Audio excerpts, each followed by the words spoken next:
Once again, we're back at that juncture of Payday 3 speculation. My calendar tells me it's been at least 6 months since I last mentioned the game on this channel, and the algorithm gods call for their drop of blood. Oh, and my laptop doesn't actually seem to be able to run the build I actually wanted to show you. So here goes, yet another top 10 anticipated features for Payday 3, with Summer Games Fest coming up on June 9th, and an appearance from game publisher Kknowley all but guaranteed. A Payday 3 announcement doesn't seem all that out of the question, especially if we're still on track for that planned 2023 release date. With that in mind, let's get talking about what we'd love to see featured in any sort of hypothetical gameplay trailer, which could be with us in under 3 weeks. Now we've seen that flurry of screenshots, and after hearing from game director Kknowley, I feel much better placed to go into the finer details of what I'm hoping for from Payday 3. First up, let's talk about how I'd like to see our adversaries work in the new game. As it stands, Payday 2's AI is sufficiently varied, from the tricky special units to the regular ground forces and even boss-type enemies such as the SWAT vans or, most recently, Yufu Wang. However, they are also incredibly dumb. Enemy pathfinding logic is exceptionally limited, and even the cloaker unit, which is meant to follow a more complex ambush logic, often just ends up standing around with its head stuck in a door. Previously, these downfalls have been compensated for through sheer numbers. If some cops get lost on their way to the heisters, oh well, I'm sure there'll be more spilling out of the walls from every direction to ensure the crew is constantly challenged. This works to an extent, allowing difficulty to remain generally high. But what if Overkill decided to give them actual brains in Payday 3? Instead of just pathing to fixed heister locations, what if they had a good understanding of the map, as if they've actually been briefed on their mission? Instead, flanking, operating in groups, and communicating with other units to set up charges, feints, and generally force the heisters to think about their tactics rather than simply blast their way through. Not only would I like to see the AI operate more like a cohesive police force in Payday 3, I'd also love to see some additional units to further vary up the gameplay. Demolition squads designed to flush crews out of holdouts, who could even potentially blast through walls and alter the map layout, would be game-changing.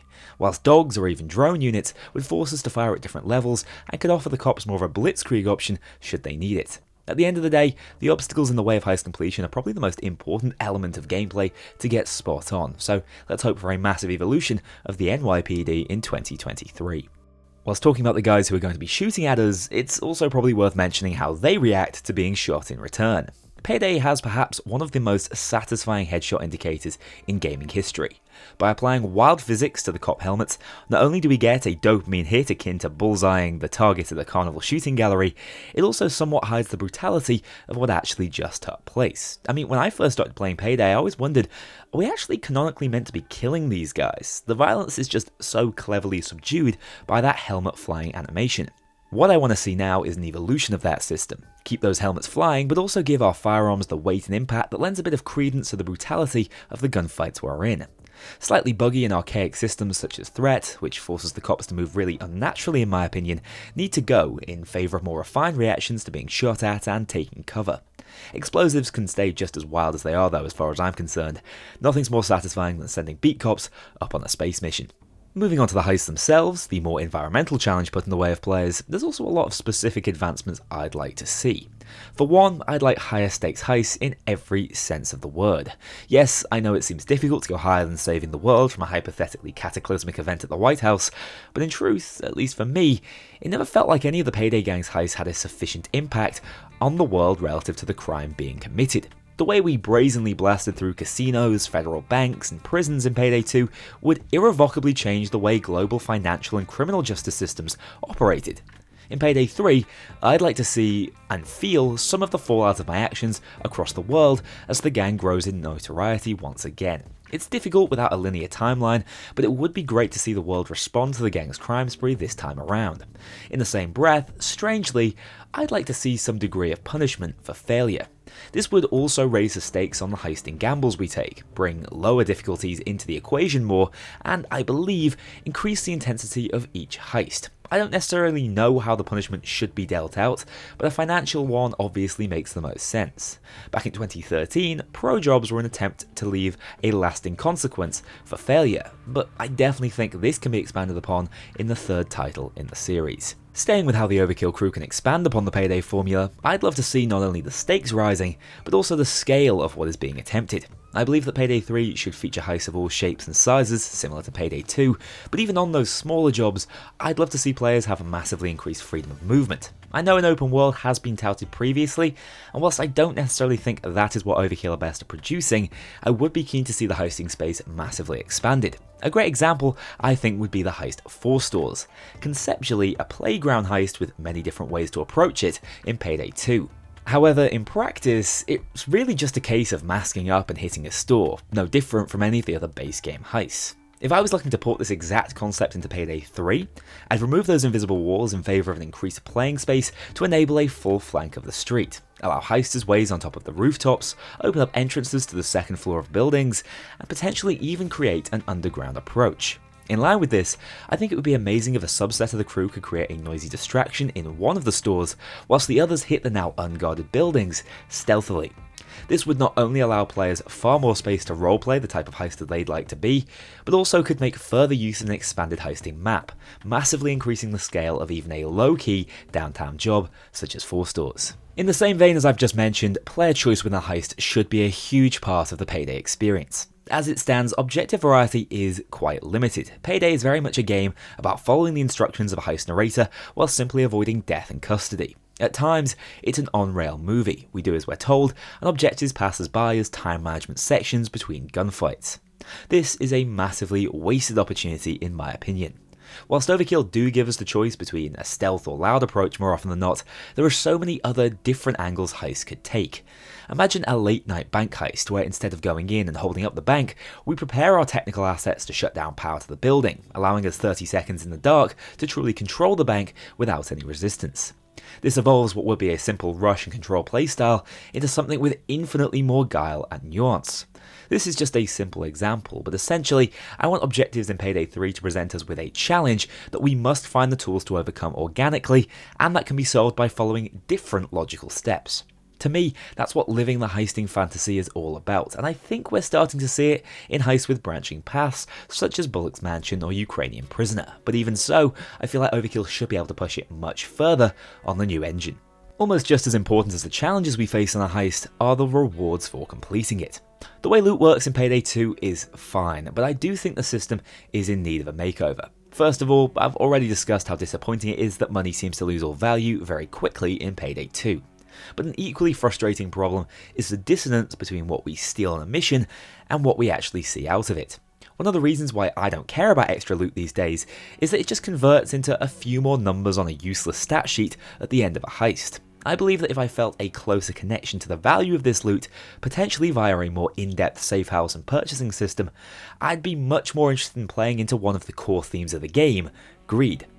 Overkill just needs to find a way to bridge the gap between stealing and feeling rewarded, and likely the best way to do this is to have the game play out as much as possible in the first person, as opposed to via menus as we have with Payday 2. Beyond this, I also think the way loot is taken has to be looked at. I don't know anyone who finds bag moving fun and not immensely repetitive. The gang needs more technology and pre-planning so that stolen loose loot can be secured naturally as you heist, instead of feeling like a painful chore to top the heist off. Another feature desperately begging for a bit of depth and a better engine to support it is the vehicle system.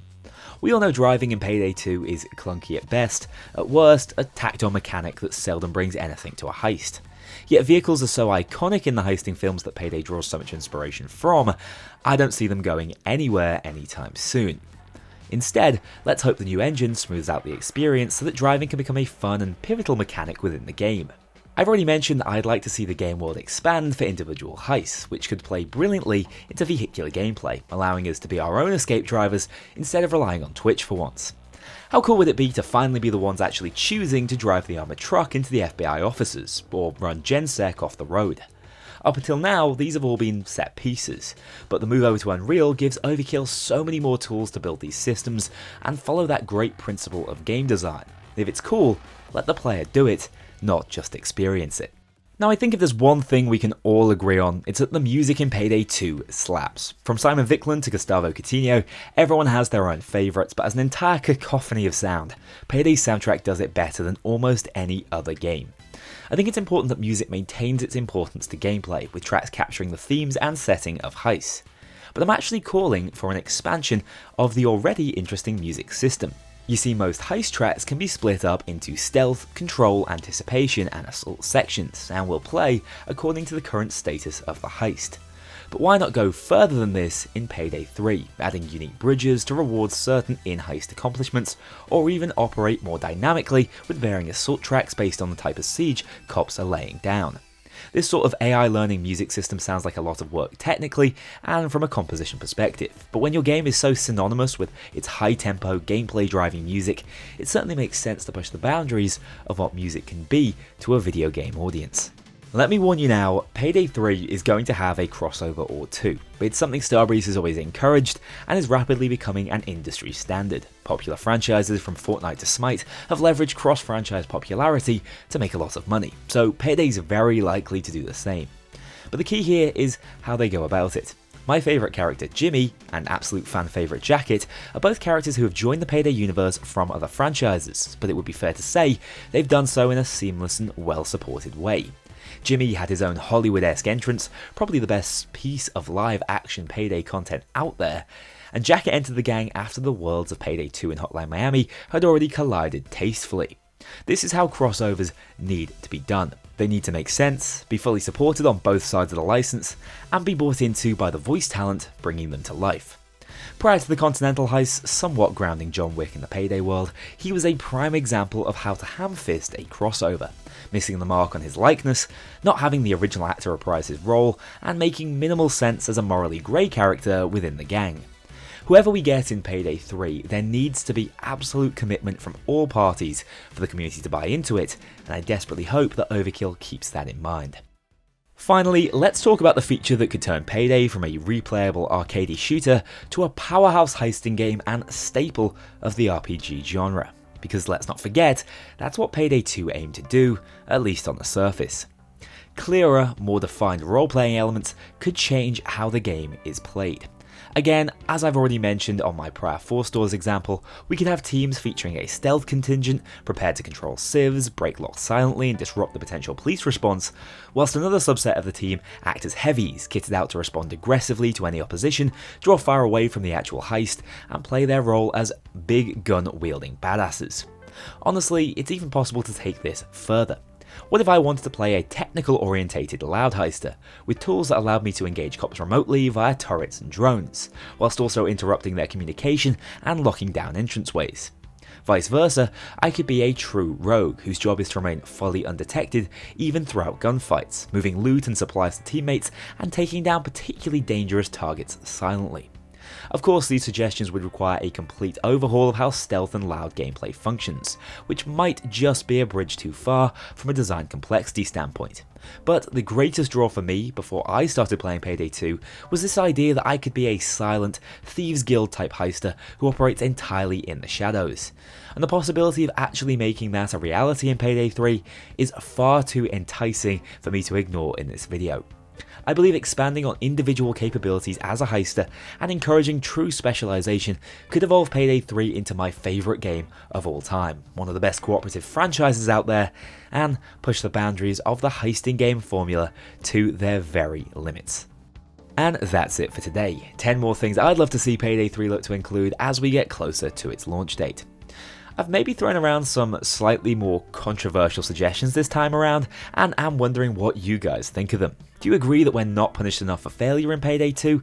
And do you think that making Payday 3 a grittier and more grounded game would actually be to its detriment? Let me and any potential development staff watching this video know in the comments below. Oh, and if you're thinking about Payday 3 and its potential PC specs, do keep in mind that when designing my range of Apex Gaming PCs, we took time to consider the game's potential demands and have aimed to future-proof these hosting machines for whatever may come our way. You can have a closer look at those specs by following the link at the top of the description. With all that said, see you very soon. I'll be inviting you to my swamp for the next one, so don't miss out. As ever, thank you very much to my Mean Infamy patrons and above. If you want to join that infamous club to see yourself in the credits or get early exclusive access to my videos, including the story videos, check out my Patreon link below. Remember, the Discord is open to all if you crave some more Payday discussion. Thank you very much for watching this video, and I'll see you all very soon for the next one.